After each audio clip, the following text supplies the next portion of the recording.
백악기. 백악기, 초기. 쥐라기를 공룡이 등장한 시대라고 한다면 백악기 초기는 진정한 공룡의 시대라고 할 수 있어요. 하지 마. 하늘과 땅, 바다 모두 각기 다른 모습의 공룡들이 지배했거든요. 엄마. 그리고 몸집이 커다란 육식 공룡들도 나타났어요. 초식 공룡들은 자기 몸을 지키기 위해서 저마다 한 가지씩 무기를 준비했죠. 아주 커다란 엄지발톱으로 용감하게 싸운 공룡은 누구인지 찾아볼래요? 네. 넘겨주세요. 넘겨주세요. 아마르가 하면 뭐야, 아마르가. 아마르가사우루스는 지금까지 발견된 공룡 중에서 가장 신기하게 생긴 공룡이에요. 목부터 꼬리 부분까지 말갈기 같은 기다란 톱과 단단한 뿔 같은 뼈가 두 줄로 나 있거든요. 그래서 배고픈 육식 공룡들도 덜 자란 새끼들만 공격했어요.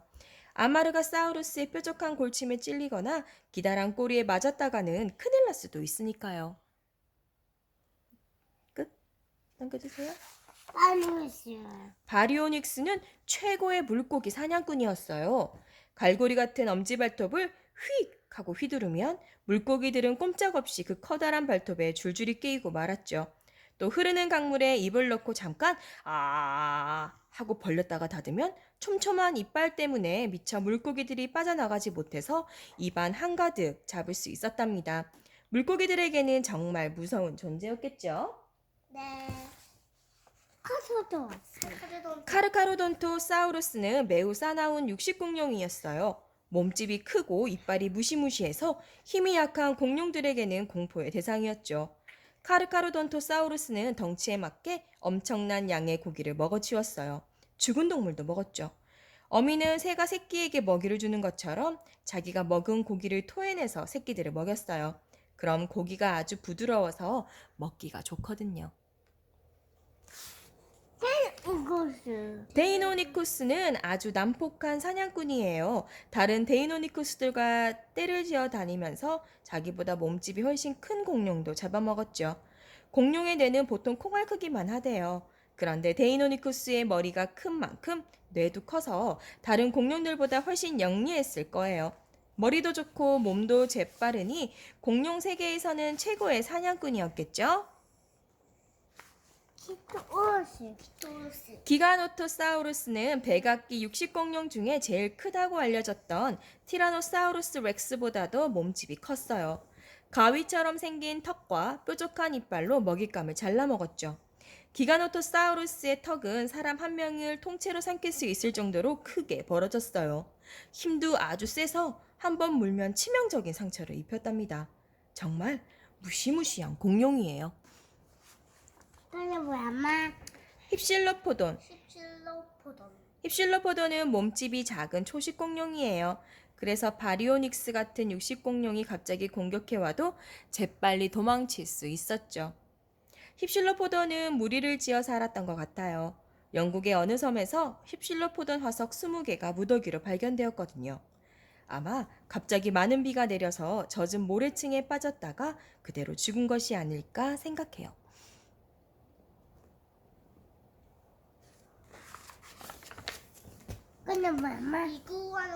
이구아노돈은 육식 공룡들이 아주 좋아하는 먹잇감이었어요. 하지만 단번에 공격하지 않으면 맞아. 스피노 눈 찔렀어. 오히려 이구아노돈의 거대한 엄지발톱에 푹 찔려서 혼쭐이 나고 말았답니다. 아침 식사로 아직 잠에서 덜 깬 이구아노돈을 잡아먹으려고 했던 스피노사우루스도 깜짝 놀란 이구아노돈의 필살 찌르기에 당해서 주랭랑을 쳤어요.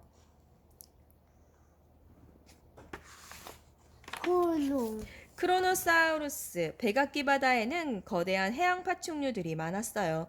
이들은 움직이는 것은 뭐든지 먹어치웠기 때문에 크로노사우루스가 나타나면 바닷속의 모든 생물들이 겁에 질렸죠. 크로노사우루스가 어떻게 새끼를 낳았는지 아직 아무도 몰라요. 이드나 이거 건드리면은 흔들리지겠어? 엄마, 그런데 크로노사우루스. 니 나와 그럼 이쪽으로. 크로노사우루스는 어떤 사람들은 거북이처럼 모래 위로 올라와서 알을 낳았을 거라고 하고 또 다른 사람은 고래처럼 물속에서 새끼를 낳았을 거라고 해요. 무엇이 맞을까요?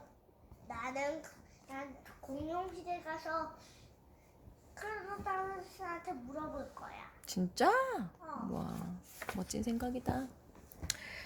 오우라노사우루스는 초식 공룡이지만 육식 공룡이 공격해오면 앞발에 날카로운 엄지발톱으로 맞서 싸웠어요. 그래서 용맹한 도마뱀이라는 뜻의 이름이 붙여졌죠. 오우라노사우루스는 카멜레온처럼 돛 색깔을 바꿀 수 있었어요. 돛 색깔로 적에게 저리 가! 하고 경고하거나 짝짓기 상대에게 나 멋있지? 하고 자기를 뽐냈죠. 돛으로 햇빛을 받아서 체온을 조절할 수도 있었어요.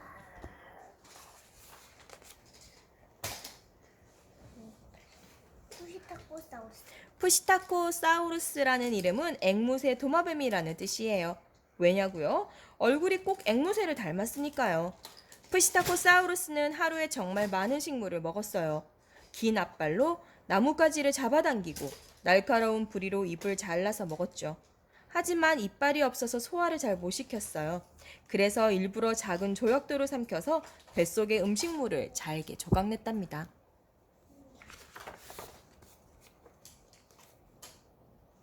프테로다우스. 프테로다우스트로는 정말 이상하게 생긴 익룡이에요. 부리가 위쪽으로 들려 있는데 아래턱에 꼭 털처럼 생긴 이빨이 수백 개나 나 있었어요. 입을 다물면 이빨이 부리 위쪽으로 나와서 꼭 입에 거꾸로 된 빗자루를 달고 있는 것처럼 보였죠.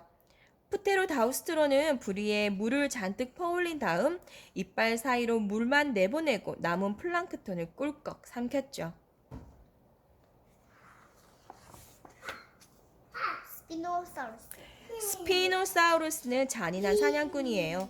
악어처럼 생긴 턱과 뾰족한 이빨로 살아있는 공룡도 죽은 공룡도 마구잡이로 잡아먹었죠. 심지어 다른 스피노사우루스의 알과 갓 태어난 새끼도 잡아먹었어요. 스피노사우루스의 등에는 반달 모양의 커다란 돛이 있었어요. 같은 스피노사우루스끼리 서로 자기 돛이 다칠까봐 잘 싸우지 않았어요. 스코미무스는 두 발로 걸어다니는 육식공룡이에요. 얼굴 생김새가 악어와 정말 비슷해서 악어를 닮은 공룡이라는 뜻의 이름이 붙였죠. 또 식성도 비슷해서 악어처럼 주로 큰 물고기를 잡아먹었어요. 물속으로 천천히 걸어간 뒤 날카로운 앞발톱을 재빨리 휘둘려서 커다란 물고기를 사냥했죠. 가끔은 슬쩍 숨어 있다가 물을 마시러 온 공룡들을 공격하기도 했어요. 넘겨줘.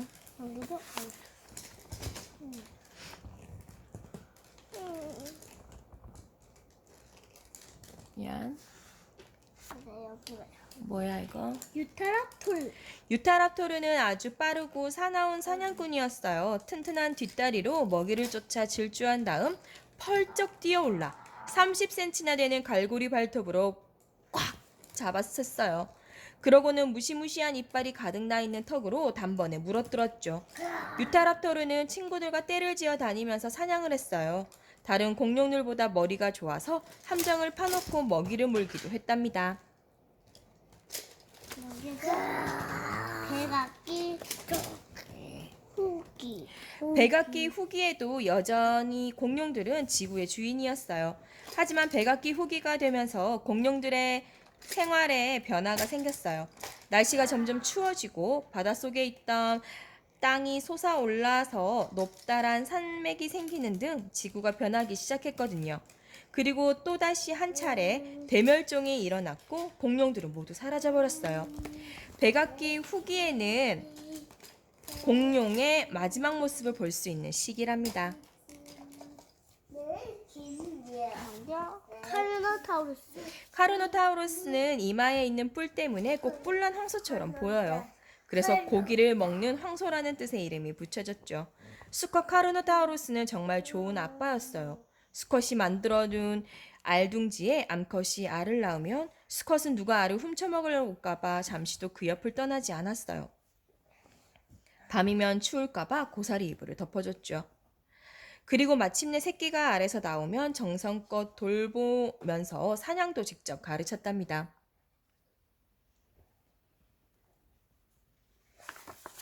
데이노케이루스. 데이노케이루스는 그림처럼 엄청나게 크고 무시무시한 앞발을 가지고 있었어요. 그래서 이름도 무시무시한 손이라는 뜻을 가지고 있죠. 데이노케이루스의 거대한 앞발 화석이 발견되었을 때 모두들 데이노케이루스가 이 커다란 발을 어떻게 사용했을지 궁금해했어요. 학자들은 아마 두 발로 나뭇가지를 잡아당겨서 나뭇잎을 먹었거나 적을 공격할 때 사용했을 거라고 짐작하고 있답니다. 에드몬토니아.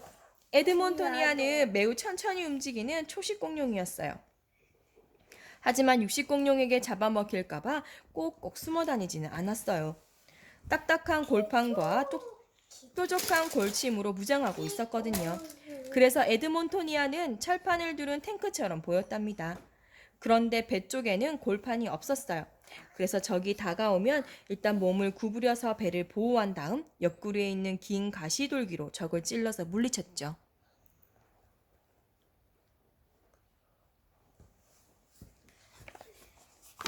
에오플로키포스.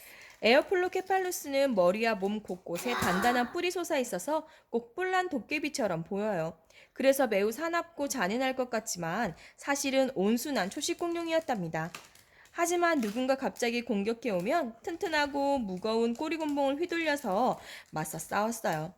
에오플로케팔루스의 꼬리곤봉은 무게가 3kg나 됐기 때문에 제대로 맞으면 그림 속 티라노사우루스처럼 코가 깨지고 말았어요.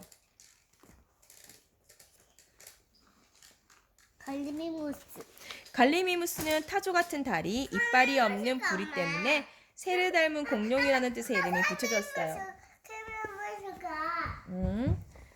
갈리미무스는 꼬리곤봉이나 뿔을 가진 다른 초식 공룡들처럼 육식 공룡에게 맞설 수 있는 무기는 없었지만 대신 불이 나게 달아날 수 있는 빠른 다리를 가지고 있었어요. 그래서 몰래 남의 알둥지를 파헤쳐서 알을 깨먹고는 어미가 나타나기 전에 빠른 속도로 도망치곤 했답니다.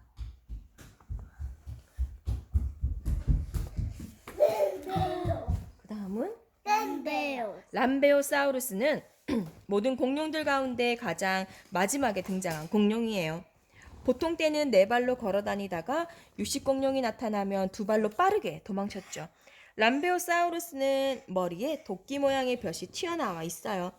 이 볕이 어떤 기능을 가지고 있었는지는 정확히 밝혀지지 않았지만 학자들은 속이 비어 있는 걸로 보아 소리를 울려서 큰 소리를 내게 하는 울림통이 아니었을까 생각한답니다.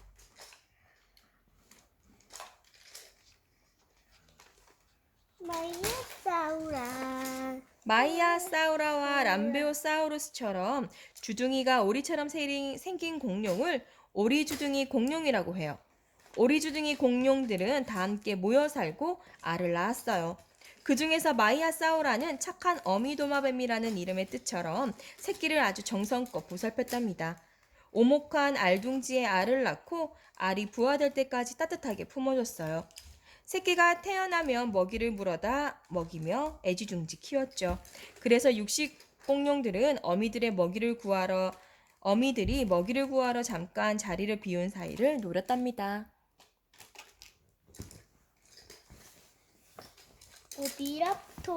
오비랍토르라는 이름은 알도둑이라는 뜻을 가지고 있어요. 1920년 오비랍토르의 화석이 어떤 알들과 발견되어서 남의 알을 훔쳐먹다 죽은 못된 공룡이라고 생각했기 때문이에요. 그런데 알고 보니 그 알들은 오비랍토르의 알이었어요.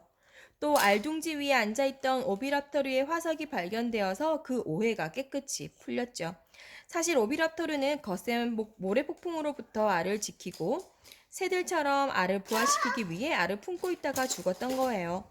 오비랍토르는 얼마나 억울했을까요? 오비랍토르는 알도둑이 아니라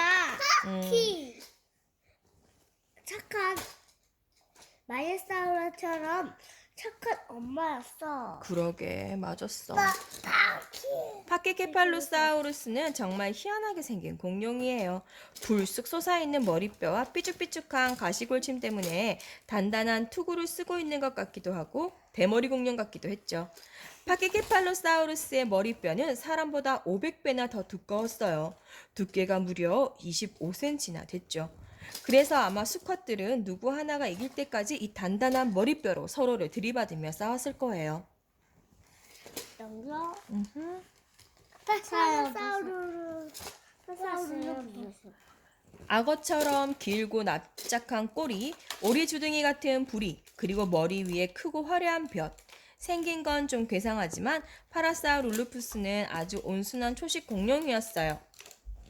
육식 공룡을 피해 수천 마리가 무리를 지어 다녔죠. 머리 위에 달린 볕은 종류마다 조금씩 모양이 달랐어요. 볕이 어떤 역할을 했는지는 정확히 알 수 없지만 화석을 살펴본 학자들은 볕의 빈 공간으로 소리를 울려서 더 큰 소리를 만들었던 게 아닐까 하고 생각한대요.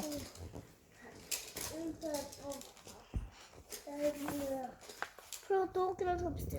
프로토케라톱스는 머리에 커다란 장식물을 가진 최초의 공룡이었어요. 장식 때문에 화려하고 멋져 보이기는 했지만 머리가 무거워서 네 발로 걸어 다녀야 했죠. 그래서 벨로키랩터 같은 발빠른 사냥꾼이 공격해오면 프로토케라톱스는 도망치는 대신 무리를 지어 사는 다른 프로토케라톱스들과 힘을 합쳐서 끝까지 맞서 싸웠답니다. 나 이제 양말 벗을 거야. 이거는 케살코아투루스. 케찰코아툴루스는 하늘을 날 수 있는 동물 가운데 내가 케찰코아투루스. 해. 이거 누구야? 케찰코아투루스. 쫙 편 날개 길이가 12m나 되었던 커다란 익룡이었죠. 하지만 날개가 너무 커서 새처럼 날개를 퍼덕이면서 날지는 못했을 거래요.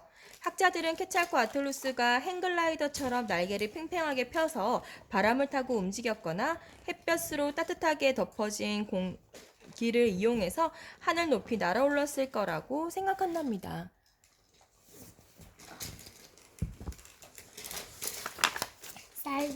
산타 아니죠? 살타죠. 내가 산타야. 산타. 나 손 좀 치워줄래? 산타사우루스 아니죠? 살타사우루스. 산타. 살타사우루스는 지금으로부터 약 7,500만 년 전에 남아메리카 대륙에서 살았던 거대한 초식 공룡이에요. 몸이 무거워서 느릿느릿 걸어 다녔기 때문에 육식 공룡들에게는 딱 좋은 먹잇감으로 보였죠. 하지만 살타사우루스는 결코 쉬운 상대가 아니었어요. 갑옷처럼 단단한 돌기가 살타사우루스의 등을 보호하고 있어서 잘못 덤볐다가는 괜히 이빨과 발톱만 부러뜨리고 돌아갈 때가 많았거든요. 다리 좀 내려주겠니? 스티라코사우루스라는 이름은 긴 가시 도마뱀이라는 뜻이었어요. 콧등에는 기다란 뿔을, 머리 장식에는 삐죽삐죽난 가시골침을 가지고 있었거든요. 스티라코사우루스는 이 뿔과 가시 덕분에 난폭한 육식공룡을 만나도 자신있게 맞서 싸웠답니다.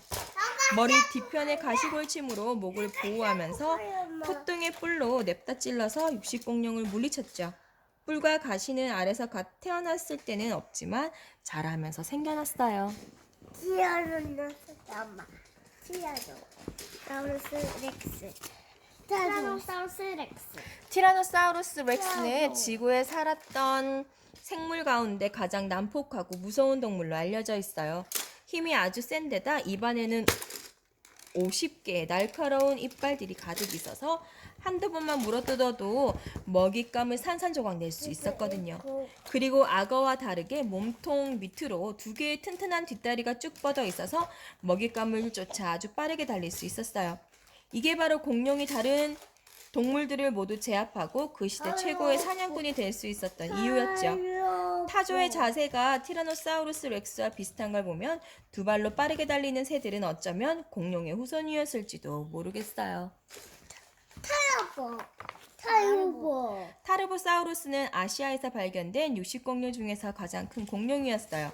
티라노사우루스가 북아메리카의 왕이었다면 타르보사우루스는 아시아의 왕이었죠. 타르보사우루스는 달리는 속력과 힘이 굉장해서 몸집이 크고 달리기가 빠른 공룡도 쉽게 공격했어요. 가만히 몸을 숨기고 있다가 먹잇감이 나타나면 엄청난 힘으로 밀어붙인 다음 입을 크게 벌려서 잡아먹었답니다. 공룡 세계에는 서로 비슷하게 생긴 공룡들이 있어요. 하지만 저마다 자기만의 특징을 가지고 있었죠. 트리케라톱스와 닮은 공룡들도 그랬어요. 파케리노사우루스는 콧등과 이마, 프릴에 매우 두꺼운 뿔과 돌기가 나 있었어요. 센트로사우루스는 콧등에 아주 긴 뿔이 하나 있고 눈 위에 뼈가 뾰족하게 도드라져 있었죠. 센트로사우루스가 내가 그리고 스티라코사우루스는 긴 창 같은 가시가 6개 있고 작은 가시가 삥 둘려 나 있었답니다. 어때요? 구분할 수 있겠어요? 네. 트로돈. 트로도는 크기가 작은 공룡이었어요. 키가 어린이 정도밖에 안 됐거든요. 하지만 큰 뇌를 가지고 있어서 가장 똑똑한 공룡이라는 별명도 가지고 있답니다.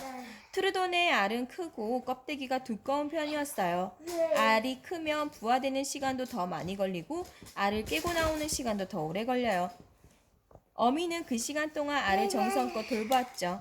그리고 마침내 트루돈 새끼들이 스스로 알의 윗부분을 깨고 나왔어요. 어미랑 똑같이 생겼죠? 이거는 뭐야마? 킬로키롭토르. 벨로키랍토르는 몸집은 작지만 뇌가 커서 똑똑했고 좋은 눈과 민감한 코를 가지고 있었어요. 그래서 초식 공룡들은 벨로키랍토르 떼가 나타나면 겁을 먹을 수밖에 없었죠. 벨로키랍토르는 멀리서 초식 공룡들을 가만히 지켜보다가 따로 떨어져 나오는 공룡이 보이면 불이 나게 달려갔어요. 그러고는 튼튼한 꼬리와 뒷다리를 이용해서 펄쩍 뛰어올랐다가 뒷발에 크고 뾰족한 갈고리 발톱으로 콱 찍어내렸죠. 그러면 초식 공룡은 그대로 벨로키랍토르의 밥이 될 수밖에 없었어요. 공룡이 사라진 이유. 거대한 공룡의 모습은 사라졌지만 지구에는 또 다른 생명들이 번성하기 시작했어요. 이때부터는 신기하게도 우리가 잘 아는 코뿔소, 사자, 호랑이, 코끼리, 새, 고래 등과 비슷하게 생긴 고대 동물들이 많이 나타났답니다. 아마 털배머드가 코끼리처럼 생겼잖아. 맞아. 파충류의 세계에서 포유류와 조류의 세계로 바뀌었죠. 그리고 신생대의 마지막에는 지구를 지배하던 또 하나의 새로운 포유동물이 등장했어요. 바로 사람이죠. 사람. 바실로사우루스. 바실로사우루스는 우리가 잘 아는 고래의 조상님이라고 할 수 있어요. 크지만 매우 유연한 몸과 강한 지느러미 발을 가지고 있거든요. 바실로사우루스는 바닷속을 이리저리 다니면서 긴 턱으로 사냥을 했어요. 땅에서는 살 수 없었기 때문에 새끼도 물속에서 나왔답니다. 하지만 아주 작게라도 뒷다리가 남아있는 걸 보면 바실로사우루스의 조상은 땅 위에 살던 동물이었을 것 같아요.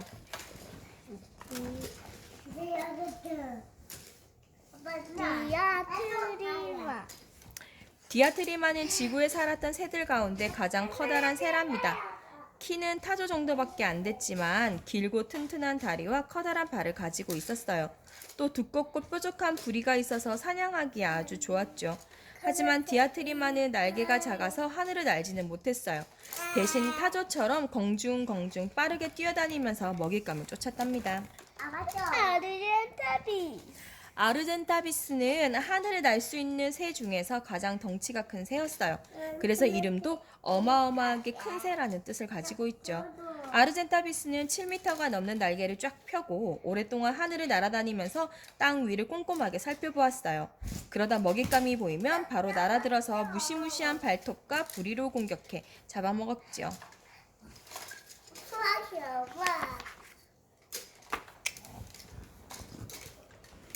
프론토테리움. 브론토테리움은 코뿔소와 참 많이 닮았어요.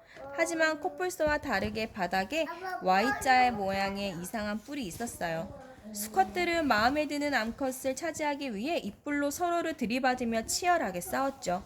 브론토테리움은 숲이 빽빽하게 우겨진 곳을 찾아다니면서 입안 한가득 잎을 뜯어먹었죠.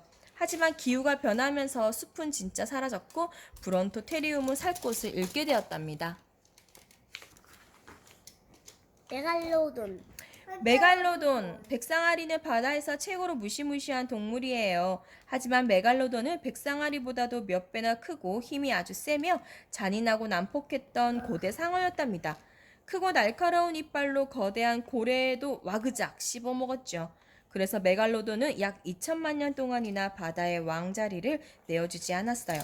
그러나 메갈로돈은 갑자기 지구에서 사라졌고 그 이유는 아직 아무도 모른답니다. 근데 엄마, 응? 근데 아주 무서운 바다의 대왕은 누구야? 지금은 백상아리 아니야? 사람이 나오는 곳에서는 백상아리고 공룡이 사라진 이후에 나온 거는 메갈로돈밖에 없어. 아 그래? 틸라코스밀로스. 틸라코스밀루스는 꼭 호랑이나 표범처럼 생겼지만 실제로는 캥거루나 코알라와 비슷한 종류예요. 전혀 달라 보이는데 정말 놀랍죠? 틸라코스밀루스는 길고 뾰족한 검치가 있어서 피부가 두꺼운 동물도 쉽게 잡아먹었답니다. 사냥감 위로 펄쩍 뛰어올라서 무시무시한 검치로 공격했거든요. 하지만 틸라코스밀루스는 약 200만 년 전에 모두 사라지고 말았어요. 아마 비슷한 종류인 스밀로돈과 누가 더 센지 다투다가 전부 목숨을 잃게 된 것 같아요. 콜로소첼리스. 콜로소첼리스는 거대한 등딱지라는 뜻의 이름이에요. 실제로 그 이름만큼이나 튼튼하고 두꺼운 등딱지를 가지고 있었죠. 콜로소첼리스는 땅에 난 잡초처럼 키가 낮은 식물들을 우적우적 먹으면서 하루 종일 시간을 보냈어요. 그러다 적이 나타나면 머리와 발을 모두 등딱지 속으로 쏙 집어넣고 꼭 숨었어요. 그러고는 적이 포기하고 물러날 때까지 절대 나오지 않았죠.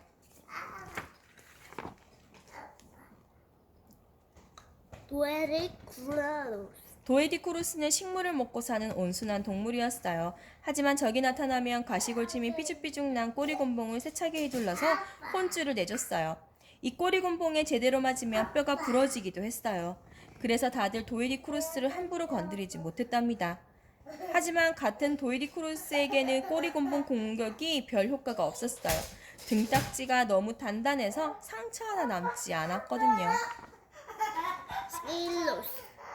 순식간에 달려드는 근육질의 다리, 한 번 찍으면 절대 놓아주지 않는 날카로운 발톱, 칼처럼 두꺼운 가죽도 잘 잘라내는 날카로운 송곳니. 스밀로돈은 이 모든 것을 가졌기 때문에 원시인들에게는 공포의 대상이었어요. 스밀로돈의 눈에 띄며 커다란 메머드도 살아남지 못했으니까요. 스밀로돈은 입 밖으로 길게 나오는 송곳니, 검치 때문에 검치호랑이, 칼이빨 호랑이라고도 불리죠. 털메머드는 25만 년 동안 지구에 살았어요. 추운 빙하기에도 살아남을 수 있도록 긴 털로 덮여 있었기 때문에 이런 이름이 지어졌죠. 길고 무거운 엄니는 약간 휘어 있어서 싸움을 하거나 바닥에 눈을 파헤쳐서 식물을 찾을 때 사용했어요. 원시인들에게 메머드는 최고의 사냥감이었답니다. 한 마리만 잡아도 몇 주 동안이나 고기를 먹을 수 있고 남은 엄니와 뼈로는 집을 짓거나 사냥용 무기를 만들 수 있었거든요. 엄마,